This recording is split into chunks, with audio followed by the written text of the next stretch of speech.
வணக்கம் மக்களே. இன்றைய குறள் பார்த்தீங்கன்னா, அறத்தினும் உங்கு ஆக்கமும் இல்லை அதலின் மறத்தலின் ஊங்கில்லை கேடு. இந்த குறள் எதற்காக இன்றைக்கு பார்க்குறோம் அப்படின்னா, அறம்ன்ற ஒரு விஷயத்தை வலியுறுத்தணுன்றதுக்காக. அதாவது அறத்தினும் உங்கு ஆக்கம் அப்படிங்கிறது அறம் போன்ற ஒரு தூய்மையான ஆக்க செயல் எதுவுமே கிடையாது. அதே மாதிரி அதை மறத்தல் போன்ற கேடு விளைக்கின்ற செயல் எதுவும் கிடையாது.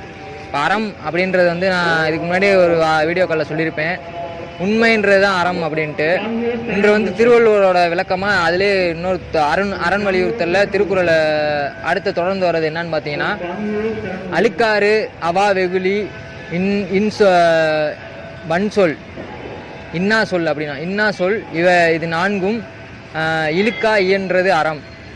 இதில் பார்க்க வேண்டியது என்னன்னா, அழுக்காறு பொறாமை அப்படிங்கிறது அது ஒரு பெரிய கொடுமையானது. அந்த பொறாமைன்றது இருக்கக்கூடாது. அது போல் ஆசை